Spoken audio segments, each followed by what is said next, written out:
এই আমিনুলকে একদিন হঠাৎ করে, মন দিয়ে শুনবেন, হঠাৎ করে একদিন এই যে আমি জায়গাটা যখন কিনলাম তখন আমি আমার ডাক্তার সাহেব আছে, ডাক্তার ওই যে আমাদের তাইফ সাহেব ডাক্তার, দুইজন ডাক্তার মিলে আমাকে 7 লাখ টাকা ওনারা দিছে, ঋণ দিয়েছে, কর্জে হাসানা। যখন আমি 10 কাজ হচ্ছে ওই অংশটা কিনলাম, আমার সব টাকা সহ ওনারা 7 লাখ টাকা দিলেন, 2 ডাক্তার মিলে। আমি ঋণ নিয়ে ওই জায়গাটা কিনলাম। এটা কিন্তু তিনি জানেনি, যে কিনে দিল সে কিন্তু জানে হুজুরের হাতে এখন টাকা নেই। সে তাকে বলেছে, আমিনুলকে বলেছে, ওই যে এই গ্যারেজ মিস্ত্রি, ও বলে আমার ড্রাইভার মিজানুর বেটা, ও কেন ড্রাইভার হবে, ও তো গ্যারেজের মিস্ত্রি। এদের 10 টাকাতে কিনা যায়, কথা কোনে কেন, 10 টাকাতে কিনা যায়, দেখ 1 কাপ চা খাওয়ালে বিক্রি হয়ে যায়।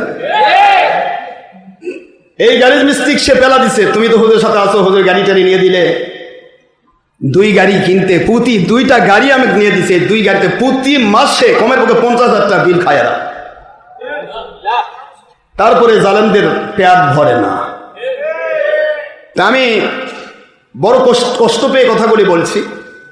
সে সময় সে জানে যে সে নিজেই কিন্তু টাকা নিয়ে দিছে, যে মুনাফিকের কথা বলছি সে নিজেই কিন্তু টাকাটা ওই 2 ডাক্তারের কাছ থেকে কর্জে হাসানা নিয়ে দিছে। নিয়ে দিয়ে আমি জায়গা কিনা, সে জানে আমার কাছে টাকা নাই। সে আমিনুলকে হাত করে নেওয়ার উদ্দেশ্যে বলেছে, তুমি তো এখন বিপদে পড়ছো, হুজুরের কাছে টাকা চেয়ে দেখো, তোমাকে দিবে না, তোমাকে দিবে না, তুমি 2 লাখ টাকা চাই দেখো। তো আমার কাছে আমি হঠাৎ করে বলতেছে, হুজুর আমার 2 লাখ টাকা লাগবে, একটু দিলে ভালো হতো। তাই আমি বললাম, বাবা আমার তো টাকা নেই, আমি তো ওই জায়গা কিনে, আমি তো এমনিতে আমি ঋণগ্রস্ত, তারপরে টাকা নেই, তোমার যখন কষ্টই হচ্ছে, আমি জাহাঙ্গীর হুজুরকে বলি, জাহাঙ্গীর হাজি সাহেব অনেক বলি, কার কাছ থেকে নিয়ে যদি সংগ্রহ করে তোমাকে দিতে পারে, তারপরে তুমি সমত দিও। মানে আমি জাহাঙ্গীর থেকে নিবো কেন, আপনার মুরিদ আমি আপনার থেকে নিব। মুর্শিদ কিবলাকে পরীক্ষা করতেছে টাকা দিয়ে।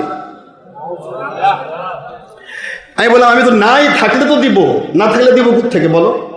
যেই বলছি এ কথা, মুহূর্তের মধ্যে সে সারা বাংলাদেশে মিশা কথা করা শুরু করছে। আমাদের বুলবুল হাজির কাছে কল দিছে, এখানে কল দিছে, হুজুর এই করে সেই করে, হুজুরে নেই সে, মুহূর্তের মধ্যে। তারপরে 5 মিনিটের মধ্যে আবার কি হলো, আসে আমার করছে, হুজুর আপনার পাও ধরি হুজুর, আমি মিশা কথা করলাম হুজুর, কেন করলাম হুজুর, মাফ করে দিন হুজুর, আমি ধ্বংস হয়ে যাবো হুজুর। পাগল হয়ে গেছে। তাই বললাম, এগুলো করছো কেন তোমরা, উদ্দেশ্য কি? আমার কাছে টাকা থাকলে দিব না কেন? তারপরে বাড়িতে যে আপনাদের হাদিয়া দেওয়ার টাকা কিছু, ওই 10, 20, 50, 100 সব মিলে জোজ করে দেখি 50,000 টাকা আছে। আর একটা ইঞ্জিন কিনে রাখছিল 75,000 টাকাতে, সেই ইঞ্জিন বললাম বাবাটা বিক্রি করে দাও, ওটা 45,000 টাকা দিয়ে বেচলো। 75,000 টাকার ইঞ্জিন কয় টাকা বেচলো? 45 দিয়ে বেচলো। ওই 45 আর আমি দিলাম 50, এই 95,000 টাকা তাকে ধার দিলাম। সাথে সাথে ঠান্ডা হয়ে গেল। 2 লাখ টাকার জন্য মিশা কথা শুরু হলো। যেই মাত্র টাকা দিলাম 50,000, বাস এখন ঠান্ডা। হুজুর হাত পা ধরে, হুজুর মিশা কথা কইছে, হুজুর মাফ করে দিন হুজুর, শেষ। এই যে কাজগুলি করলো, এটা করানো হলো। এরা সাদা ছেলে, আমিনুল, তারপরে যে আমার নাদিম, আমাদের স্যার, এই যে যেটা সাদা, জাকির স্যার, বা এই জাতীয়, এই যে আমাদের লোটাস, যে লোটাস আমার কদম বসি করতো, সেই লোটাসকে এমন ভাবে মিথ্যা কথা এই মুনাফিকরা ছড়িয়েছে, সে লোটাস আমাকে ঘৃণা করতেছে। লোটাসকে আমি বারবার দেখেছি, আপনি টাকা চিনেন, আপনি ব্যবসায়ী, মানুষ টাকা চিনেন। ডক্টর আসাদ সিদ্দিকী জিন্দেগি সেই 10 বছর বয়স থেকে চ্যালেঞ্জ পূর্ণ। আপনি আমার সামনে আসেন, আপনাকে আমি 100 টাকা দিয়েই নিয়ে যান, সে আসবেও না, তার কাছে যেতেও দিবে না, কই দরকারই নেই। মুনাফিকরা কিভাবে মানুষকে ধ্বংস করে। আমি তিল করে হকের দাওয়াতের লোক তৈরি করতেছি, দেশ বিদেশে মানুষকে কি করে আল্লাহ তৈরি করবো, এটা আমার প্রচেষ্টা। আর এদের চিন্তা কি করে এখান থেকে লোক কেটে নিয়ে গিয়ে বাতিলের কাছে দিয়ে মাল কামাই করা যায়, এই চিন্তা এরা উঠে পড়ে লেগেছে। কত কথা আপনাদের বলবো, ওদিকে যাচ্ছি না, ও কথাগুলো আমি পরে আসতেছি। আমি আগে খায়দা মঈনুদ্দিন চিশতী রহমাতুল্লাহ কথা বলবো তো নাকি, শুনবেন নাকি? এই যে ব্ল্যাকমেইল করা হচ্ছে, গত রাত্রিতে আমার কাছে কয়েকটা মেসেজ আসছে আননোন প্রাইভেট নাম্বার থেকে। SMS-এ বলা হচ্ছে, SMS-এ লিখেছে, আপনারও অডিও রেকর্ড আমরা তৈরি করতেছি। আপনারা ভালো করে জানেন, বর্তমান ইন্টারনেট যুগ। ভিডিও যদি কেউ VPN একটা সফটওয়্যার আছে, বিভিন্ন সফটওয়্যার আছে, অডিও সফটওয়্যার, ভিডিও সফটওয়্যার। এখানে একটা লোক খালি একটা ছবির দরকার, ছবি নিয়ে আসে সেটিং করলে ওই লোকটার দিয়ে যে কোনো কথা মনে করেন আপনি বসিরউদ্দির মতো হাজার বসিরউদ্দি তৈরি করা যাবে। আপনার কণ্ঠর ফ্রিকোয়েন্সি গুগল সফটওয়্যারকে দিতে হবে, সফটওয়্যারকে দিয়ে বলা হবে আপনাকে এত ডলার দিব, এই কণ্ঠে আমাকে এই ইয়াটা বের করে দেন। সঙ্গে সঙ্গে সিমিলার কণ্ঠ দিয়ে আপনাকে 1000 ডক্টর আশরাফ সিদ্দিকীর কণ্ঠ আপনাকে তৈরি করে দেবে। এটা হলো ইন্টারনেটের একটা কারসাজি সফটওয়্যার। এই সফটওয়্যার থেকে অডিও তৈরি করা যায়, ভিডিও তৈরি করা যায়। এই জন্য আমি দেখলাম গত 1 বছর ধরে এই মুনাফিকেরা খুব চেষ্টায় আছে আমার ভিডিও চুরি করে তৈরি করার জন্য। আমি মাহফিল করতেছি, চুরি করে ভিডিওর চেষ্টা চলছে। লাস্টে গিয়ে তারা সফল কাম হয়েছে। আমি জানি না এই যে জঙ্গি মোস্তফা ওর বাপের মিলাদে যখন আমি গেলাম, তো মিলাদের আগে এমপি মহোদয় তিনি তো কথা বলে দিয়েছেন, সবাই কথা বলা শেষ। আমি গেছি গেলে দোয়া করার জন্য, তো সবাইকে বললাম মিলাদ শরীফ পড়ি, কিয়াম করি, দোয়া করে দেবো। আমি তো সমস্ত মাহফিল আগে ছবির বিরুদ্ধে কথা বলি, সবাই তো জানেনি আপনারা। আমি জানি যে আজকে মানে এমপিরও কোনো কথা নাই, কারো কোনো কথা নাই, এখন তো ছবি ভিডিওর কোনো প্রশ্নই নাই। আমি আল্লাহম্মাম যেই আমি করেছি মোনাজাতে হাত তুলেছি, চারদিক থেকে ভিডিও শুরু হয়ে গেছে। এই ভিডিও করার ক্ষেত্রেও এই মুনাফিকদের হাত ছিল। এই মুনাফিকেরা একসাথে বসছে, একজনও না করেনি। আমি তো দোয়া করি, দোয়া করবো না করবো কথা কোন দোয়ার মধ্যে বলবো এই কোনো দোয়া হাত ছাড়ি দিব। লাস্টে গিয়ে ছেলেকে আমার সামনে দাঁড়িয়ে রাখছিলাম, তবু ওর টেকেনি, চারদিক থেকে মনে করেন যে ভিডিও করছে। ওই ভিডিওটা নিয়ে আমাকে গতকালকে ভয় দেখানো হয়েছে, মানে ব্ল্যাকমেইল করা হচ্ছে। আপনারও কিন্তু এরকম বেশ কয়েকটা ভিডিও আমরা তৈরি করেছি, এটা আমরা ইন্টারনেটে ছেড়ে দিব। এখন আর মেয়ে মানুষ পাচ্ছে না, মেয়ে মানুষ পেলে নিয়ে আসো, একটু দেখাও, ওই যে খাজা বড়দিন সৃষ্টি মতো একটু মেয়ে মানুষ নিয়ে আসো, তা পাচ্ছে না। কোনো মেয়ে মানুষ এদের ডাকে সাড়া দিবে না, এবার বউ সাড়া দিবে না। বউ যদি বলে হুজুরের বিরুদ্ধে বলে, বউ জুতার বাড়ি মারবে। কথা কি বুঝতে পেরেছেন? কারণ মুনাফিক তো টাকা খাইছে, বউ তো আর টাকা খায়নি। কথা বলেন না কেন জোরে? এই জন্য কি করবে, এখন ভিডিও এডিট করবে। এখন এই ভিডিও এডিটিং তো আর এই মুনাফিক মূর্খের তো সুযোগ নাই। এই মূর্খের আন্ডারে যারা কাজ করতেছে, যাদের ব্যবহার করছে, যারা তার তাবেদারি করছে, তাদের পক্ষ থেকে এটা হবে। আল্লাহর কসম করে বলছি, ডক্টর আশরাফ সিদ্দিকীর বিরুদ্ধে একটা অডিও ক্লিপ বা ভিডিও ক্লিপ যদি তোমরা এডিট করো, বানায় বের করে দাও, যে কয়জন মুনাফিক ধরেছে আমি একটাকও ছাড়বো না ইনশাআল্লাহ।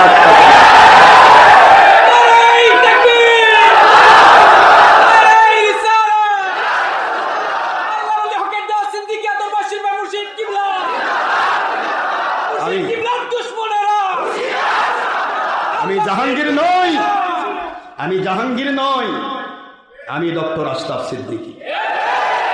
আমার জিন্দেগি বড় কঠিন। 10 বছর বয়স থেকে ওয়াজ শুরু করেছি বেটা, ছোটকাল থেকে বাপদাদার 14 গোষ্ঠী থেকে শুরু করে আমার জিন্দেগি ফুরফুরা মাসলাকের ওলিদের ভক্ত আমরা। আর তুমি তো ছিলে তোমার নানান কুল পুরাটা খারেজি, এখনো তবলিগের আটি। তোমার বংশই এই যে আমিনুলের বংশ, আর ভাই পুরাটা খারেজি মাদ্রাসার পরিচালক, এর বংশটাই খারেজি। এই যে মুনাফিক এদেরকে পাল্টেছে, মিথ্যা কথা বলাচ্ছে, এই মুনাফিকও তার পুরাটাই, সে নিজেও তবলিগত গেছে, তার মাও তবলিগত গেছে, তার মামারা তবলিগের আটি, ওই নিজেই পুরাটাই খারেজি। আমার পিছে ঘোরে, আমার গাড়ির চড়ে ঘোরে, আর আমার দুশ্মন হেলালের সাথে হাসি খুশি কথা বলে। আমার দুশ্মন বলতেছে আমাকে দেখাচ্ছে, লোটাস তো আপনার দুশ্মন হয়ে গেছে। দেখো লোটাস যখন দুশ্মন হয়ে গেছে, তার লোটাসের কাছে আপনি আবার যাই খালি খাওয়া দাওয়া করেন। তাহলে মুর্শিদ কিবলার যে দুশ্মন, তার সাথে তো মুর্শিদ কিবলার ভক্তের মহব্বত থাকার কথা না। খারেজির সাথেও মহব্বত, ওয়াহাবির সাথেও মহব্বত, হেলালের সাথেও মহব্বত, ওই আমার বিরোধীর সাথেও মহব্বত, আমার সাথেও গাড়ি কিছু ঘোরা, আমার সাথে সাথে ঘোরা, মানুষকে বলা আমি ছাড়া হুজুর কিছু বোঝে না। এমনও বলেছে আমি যদি বিষ দেই হুজুর বিনা দ্বিধায় বিষও খাইয়ে নেবে। কত ব্ল্যাকমেইল, কত জায়গাতে, কত কার কাছ থেকে কত রকমের টাকা নিয়েছে হুজুরের নাম করে। কয়েকজন সাক্ষী আমার সামনে যে হুজুর আপনি কি বাড়ি ভাড়া পেয়েছেন? আমি তো বাড়ি ভাড়া মানে আমি তো জীবনভর বাড়ি ভাড়া দিয়ে যাচ্ছি, বাড়ি ভাড়া পেলাম মানে? কয় যে কেন, যখন থেকে আপনার হেলাল যখন থেকে আপনার বাড়ি ভাড়া বন্ধ করেছে, তখন থেকে তো আমরা ওনাকে বাড়ি ভাড়া দিয়ে আসতেছি। সে করছে ভাই হেলাল তো টাকা বন্ধ করে দিয়েছে, হুজুরের বেতন বন্ধ করে দিয়েছে, হুজুরের বাড়ি ভাড়া দেওয়ার মতো টাকা নাই ভাই, কিছু করি কি না ভাই? তাই করলে আমরা তো কয়েকজন সদস্য মিলে আপনার বাড়ি ভাড়ার টাকা প্রতি মাসে দিয়ে আসতেছি, আপনাকে দেয় না? আগে দেয়, কিন্তু আমার থেকে আবার নিয়ে নেয়। টাকা কিভাবে বুদ্ধি করছে দেখেন। আমাদের ওই আমার বাড়িওয়ালা, বাড়ির ভাড়া যাকে দেই তার নাম কি, ওই যে আমাদের এখানে বসে আছে, এই সিরাজুল ইসলাম কই আসেনি? সিরাজ সাহেব বাড়ি ভাড়া দেয়, আর আমাদের কাছ থেকে টাকা নিয়ে সেটা ফিল আপ করে, আর ওনার সাথে হয়তো কল দিয়ে মানুষ শোনায় যে এই তো দিলাম, আমি ভাড়া দিলাম।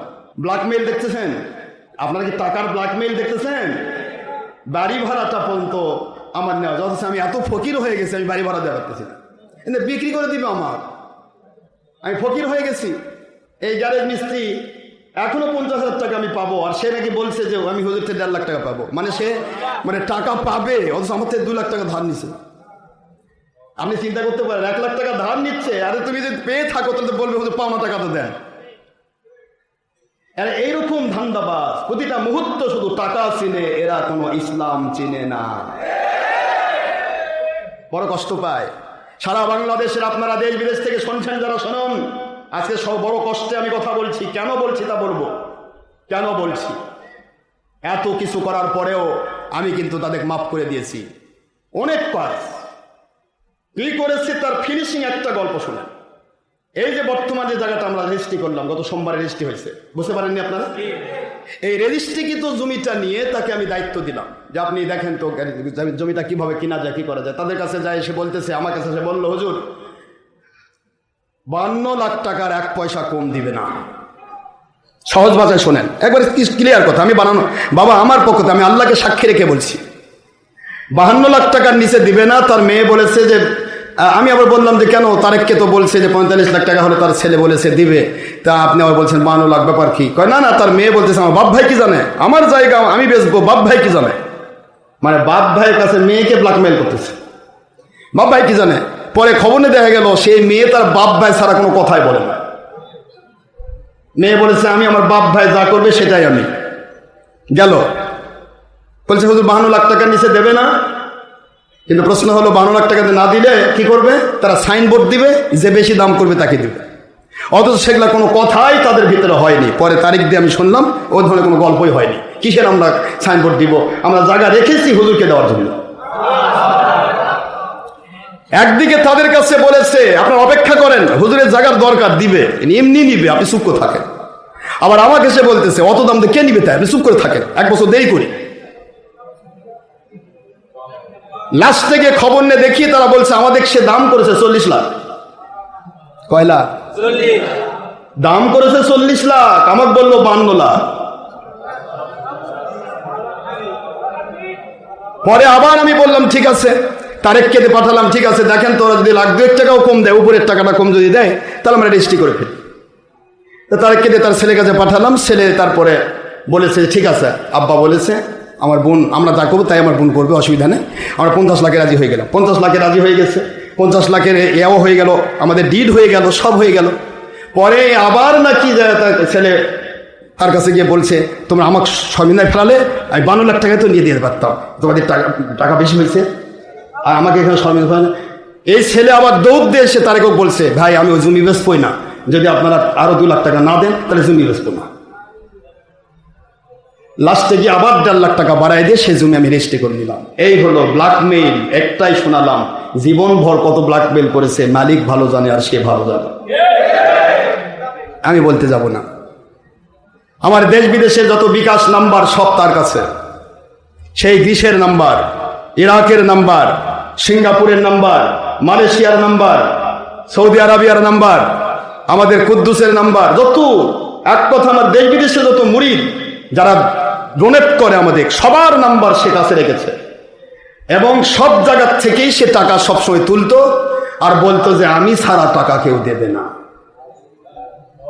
আমি ছাড়া টাকা কেউ দেবে না। এরপরে আমাদের ছেলে যখন আমাদের বিকাশ নাম্বার দিল, আমার নাম্বার যখন নেটে দিল, তখন থেকে ওনার ভীমরতি ধরে গেছে, বাপরে এই তো টাকা বন্ধ হয়ে গেল। আমি সেই থেকে হেলাল যখন আমাকে বেতন দেয় নাই, 3 বছর হেলাল বেতন দেয় নাই, সে বেতন না দেওয়া পর তখন থেকে কিন্তু আমি তাদেরকে বেতন দিতে পারতেছি। আপনারা হয়তো ভাবতেছেন হুজুরে এত বক্তব্য বিনা পয়সা খাও, কেউ বিনা পয়সায় খাটে না ভাইজান, কেউ না। তখন থেকে মোটা অঙ্কের বেতন দিয়ে আসতেছি এই মুনাফিককে, মোটা অঙ্কের। এ পাগল কি করছে, তার আহলিয়াকে পাঠাইছে আমার বাড়িতে, আমি নাই, মাহফিলে গেছি, বাড়িতে পাঠাইছে, কয় যে আপনি জানেন আমার আহলিয়াকে বলছে, আপনি যেন কাউকে কইেন না। এটা কিন্তু সারা দুনিয়া হয়েছে, কিন্তু হুজুর কেউ ভয়ে বলা পারতেছে না। আমি কিন্তু বিশ্বাস করিনি, আমরা কেউ বিশ্বাস করিনি হুজুর এমন কাজ করতেই পারে না।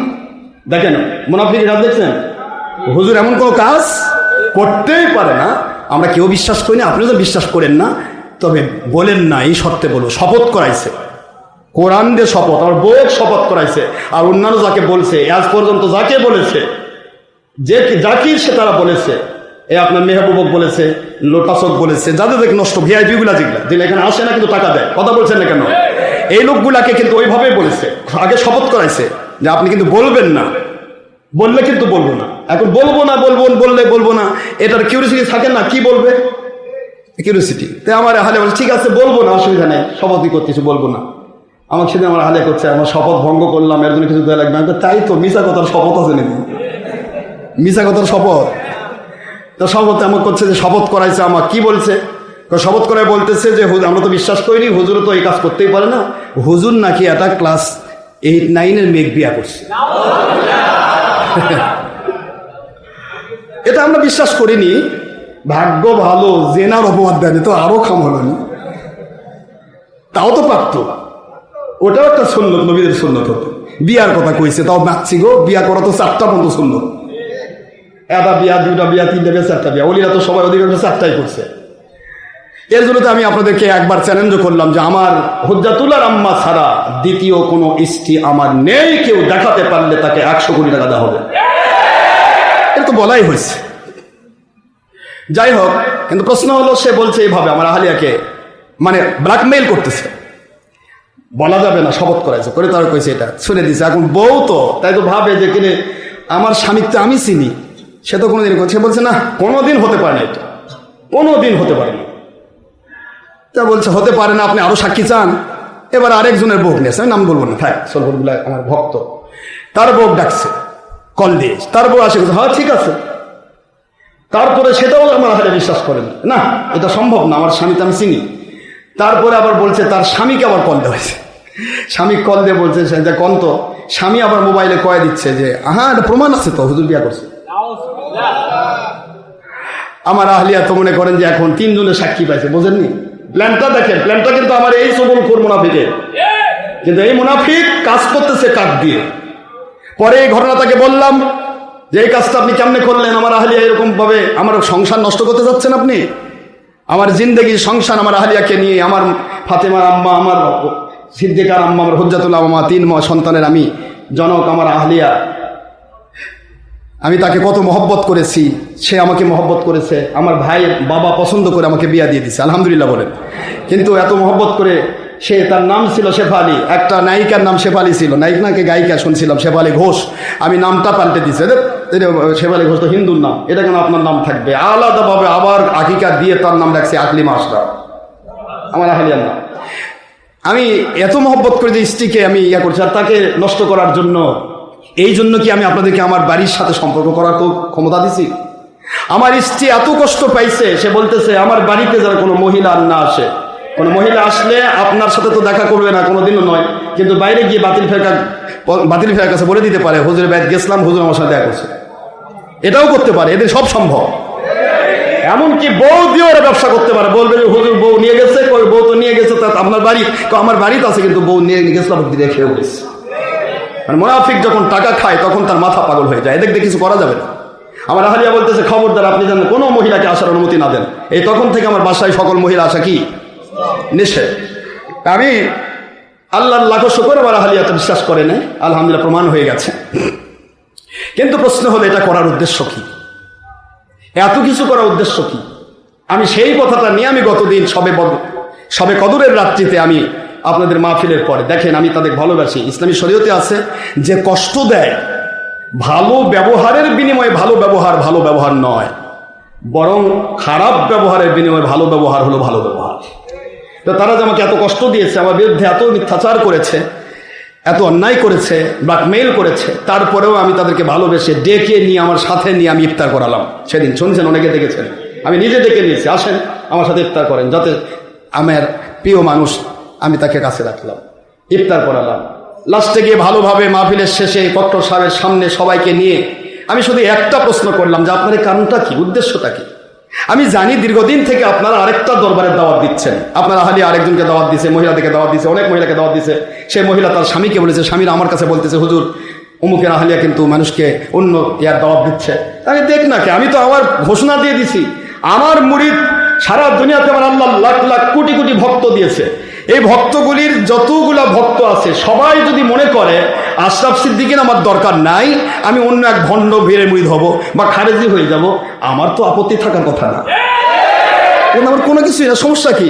কিন্তু এত নোংরামি কেন, এত ষড়যন্ত্র কেন, মিথ্যাচার? মিথ্যাচার করতে করতে লাস্টে এসে বলছে কি, কয় অচিরেই ধরা পড়বে, পতন ঘটবে। কি ধরা পড়বে? ওই লাস্টে কালকে এসএমএস আসছে যে আমরা ভিডিও তৈরি করতেছি, মানে ভিডিও বোঝেন তো, অডিও রেকর্ড তৈরি করা যায়। গত রাত্রে অডিও রেকর্ড একটা ভাইরাল হয়েছে, ওই রকমই আমাকে থ্রেট দেওয়া হয়েছে। আমরা পারি, আমরা কিন্তু অডিও রেকর্ড বের করতে পারি ইচ্ছা করলে, বানান তো যায়, হাজার হাজার আশরাফ তৈরি করা যাবে, কিন্তু আশরাফক বানান যাবে না, আশরাফের কণ্ঠ বানান যাবে। বলে না কি বানান যাবে? আশরাফের কণ্ঠ বানান যাবে, কিন্তু আশরাফ তৈরি করা যাবে না। তোমরা এটা করে দেখো, একদিকে আমার আল্লাহ পাকের কাছে আমার বিচার থাকবে, দ্বিতীয় নম্বর আমার একটি কোনো ভিডিও আমার বিরুদ্ধে যদি ষড়যন্ত্র বা কোনো মিথ্যাটা বের করো, তোমাদের সবার নামে আমি হাইকোর্টে কিন্তু বড় মাপের মামলা দিব, জীবন বের হতে পারবে না। এটা মনে রেখে দিও। বউ সন্নি ভালো করে খাও, আমার আপত্তি নাই, আমি আমার হকের দাওয়াতের ক্ষতি করতে দিব না কোনো কুলাঙ্গারকে। আমি স্লো বললাম যে দেখেন এই কাজগুলি করার দরকার কি। প্রক্টর সাহেবকে সামনে প্রক্টর সাহেবও বুঝাইলেন, দেখেন আমি একজন প্রক্টর, ঢাকা, আপনারা সেদিন ওয়াজে ছিলেন তো, শুনছেন না? উনি নিজেও তো বলে দিলেন যে আমি ঢাকা থেকে, ঢাকা হলো পীরের কেন্দ্র, মুড়ে মুড়ে পীর, গোটা বাংলাদেশের পীর আমি দেখেছি, আমার হুজুরের মতো বা আমার এই হুজুরের দরবারের মতো কোনো দরবার বা পীর আমি দেখি। প্রক্টর বোঝেন তো? ঢাকা ইউনিভার্সিটি গোটা বাংলাদেশের সমস্ত বিদ্যাপীঠের পরিচালক, আর সেই ঢাকা ইউনিভার্সিটির শিক্ষকরা তার ছাত্র। কথা বলে কি? শিক্ষকরা তারা। একবার আমি ঢাকা ইউনিভার্সিটি গেলাম, ওনার কাছে গেছি, উনি পদমুচি করতেছে, আর ওই ঢাকা ইউনিভার্সিটি অন্যান্য ডিপার্টমেন্টের, বাংলা বিভাগের, ইংরেজি বিভাগ, বিভিন্ন ডিপার্টমেন্ট স্যারে আসতেছে, বিভাগের প্রধান উনি সাইফুল ইসলাম স্যার বলতেছে যে উনি কিন্তু আমার পীর সাহেব, যেই কইছে পীর সাহেব সবাই পদমুচি করতেছে। উনি সেদিন বুঝাইলেন যে দেখেন আমি ঢাকা থেকে এসেছি কি নেওয়ার জন্য, আমি এখানে টাকা পাওয়ার জন্য আসছি, আমি কিছু পাওয়ার জন্য আসিনি, আমি এসেছি আমার হুজুর, আমার মনটা চায়। যখন ওনার চাকরির বয়স 23 বছর ছিল, তখন আমাকে বলেছিল হুজুর আমার মন চায় আমি চাকরি বাদ দিয়ে আমি আপনার এখানে এসে পড়ে থাকি।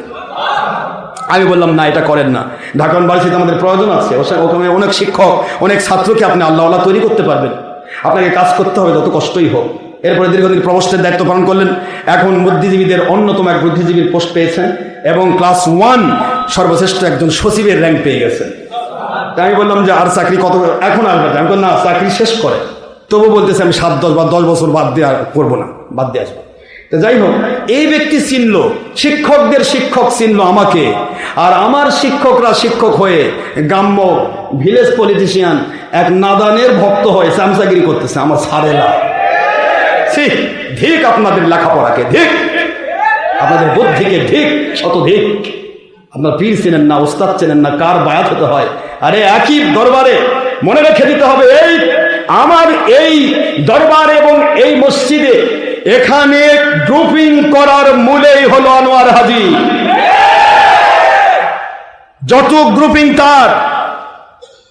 যখন আমি প্রথম দরবারের জন্য জায়গা কিনেছি, ওখানে ওই জায়গার ব্যাপারে গোটা বাংলাদেশের লোকদের মধ্যে সে ভাইরাল করে দিছে, এই ওটার জায়গা হলো মুর্শিদ কিবলা, জায়গা কিনছে তার পছন্দ হচ্ছে না, ওটা জায়গা হলো নদী কিনছে, ওই টাঙ্গাইল থেকে সাফি আমাকে চাপ দেয়, শাহিন চাপ দেয়, এই ময়মনসিংহ থেকে চাপ দেয়। আমি কে কিনলাম জায়গা, আমি তা অন্য মুড়িদারা জানলো কেমনে? গোটা বাংলাদেশে গ্রুপিং, সমস্ত গ্রুপ থেকে। কেন? কয় যে জাহাঙ্গীরের কাছে বিক্রি হয়ে গেল, জাহাঙ্গীরের বাড়ির কাছে হুজুর দরবার করতেছে, মানে জাহাঙ্গীরের সাথে প্রথম শত্রুতা, তখন থেকে তার প্রথম জাহাঙ্গীরকে ব্ল্যাকমেইল করেছে, তখন থেকে সে গ্রুপিং শুরু করেছে। একটা জাহাঙ্গীর গ্রুপ, একটা আবু হুরায়রা গ্রুপ, একটা আনোয়ার গ্রুপ। বাবা, আশরাফ সিদ্দিকীর মূল্যই নাই, কি মুশকিল। এক দেশে 2 রাজা হলে প্রতিদিন মারামারি হবে। এমনকি কোন মুর্শিদ কিবলার দরবারে মুর্শিদ কিবলা যতক্ষণ পর্যন্ত দায়িত্ব না দিয়েছে ততক্ষণ পর্যন্ত মুর্শিদ কিবলার সন্তানও মুর্শিদ কিবলার দায়িত্ব পাবে না। আর তোমাদেরকে আমি এত ভালোবাসা দিয়েছি যে ভালোবাসার সূত্র এত দূর যে তোমরা দরবারে মালিক হয়ে গেছো। তোমরা একটা গ্রুপ তৈরি করেছো, এক একজন এক এক গ্রুপ। আনোয়ার গ্রুপের লোক আনোয়ার ছাড়া একটা কপা লড়ে না। বাপরে, যারা আনোয়ারের মুরিদ, আজ থেকে তোমরা আমার দরবারে আসবে না।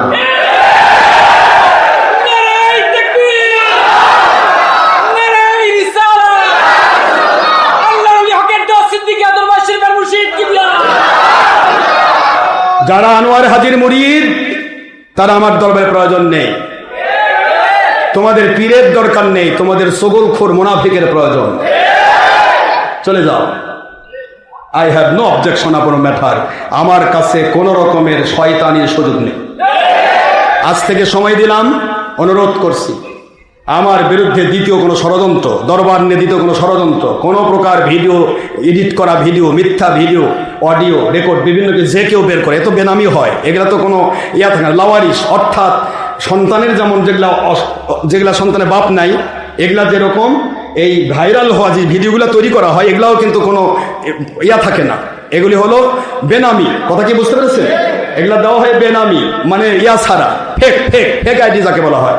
এই ফেক আইডি যেই তৈরি করো, আমরা কিন্তু মুনাফিক চিনে ফেলছি, হলে তোমাদের দ্বারাই হবে এবং আমরা তোমাদেরকেই ধরবো, আর কাউকে ধরবো না। এ পাগল কি করছে?